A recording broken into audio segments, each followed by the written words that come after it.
Saturday night. Joe. Erik, your midfield three, maybe your first choice is Eriksen, Bruno and Casemiro. You haven't really been able to play them together in the same midfield very often this year. Would that make a big difference, do you think, when those three can have a run of games together? And also, is there a problem for you that some people have said maybe Casemiro will play centre-half at Wembley? Is that a possible problem because you'd like to see those three playing closer together? Yeah, of course. And I've said before, one of the things is that we didn't had the opportunity so often to play the same team. And also the midfield department, but also other lines, the front line, for instance. And we didn't play that often the same because we were injury suspensions, and so we were not in a position to do that. And so how often you can line up the same, the routine's getting in, but also when you play a lot of games and the load's getting higher, also you need to rotate because you have to keep the players fit and fresh. And then you look to the next game, and then you have to take decisions in tactical approach or in personal approach, and that you the numbers when you miss players, you have to find solutions, and then you look what is the best solution for the moment. And you have to look short term, but also, of course, on the longer term as well. And in this moment, when you play semi-final, it's that event. You have only one opportunity, so you're looking for the best team in that moment. Can I just ask one quick one as well? It was very important for the club to win a trophy this year, and you've done that.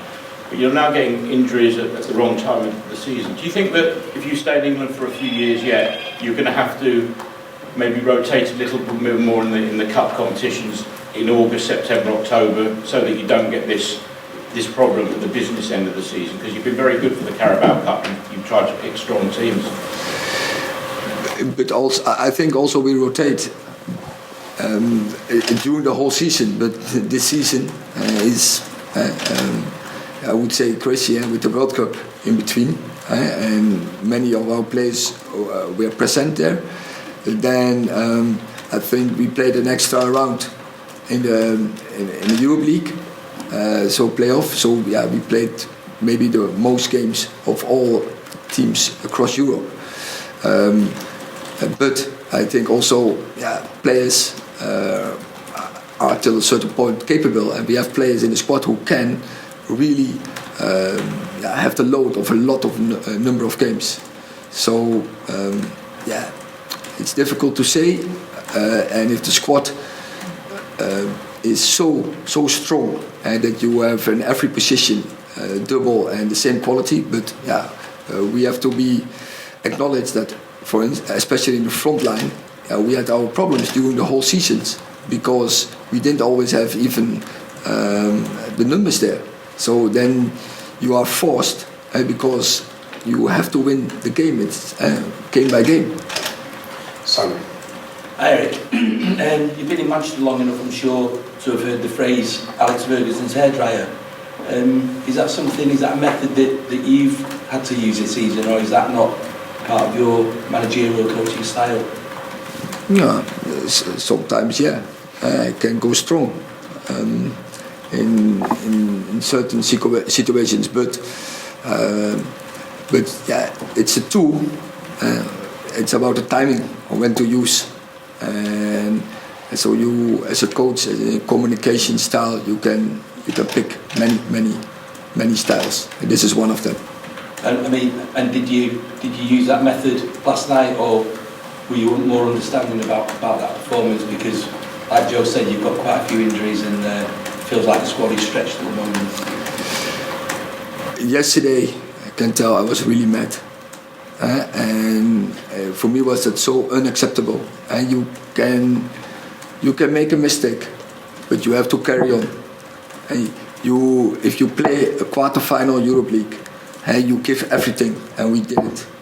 And that is for me. So that's in any club, for any team. For me, it's unacceptable. As a manager, I can't accept that my team is not giving its best. And the team, individuals. So I will never accept it. So can you just ask for more on that? Were the players made aware of that last night in the dressing room? Yes, of course. I make them aware what my analysis was, what my feelings about the game was, what my facts of the game were, and that this it didn't match the standards who I manage a team in professional football. Last question. Yeah, you played Brighton with your first opponents as Manchester United manager. You're playing them again, obviously, quite late on in the season. I just wondered, do you feel your team is a very different team mentally, tactically, in other ways, from the team that faced Brighton in August to the team now? Do you feel it's changed a lot? And perhaps what are the things you're most happy about in terms of the progress you've made over time? You said obviously earlier you have made a lot of progress this season. And perhaps what are the things that, since that day, you haven't quite achieved that you'd like to? I guess maybe, as you're saying, the mentality of the players understanding what they need to do to play for this club. I hope that everyone sees that, but I heard from many of you and also from other experts and fans that we have made progress, that we developed. So we are a different team now, and I think, as I said, we made the progress. So, but also we know, and we have to face. We have steps to go.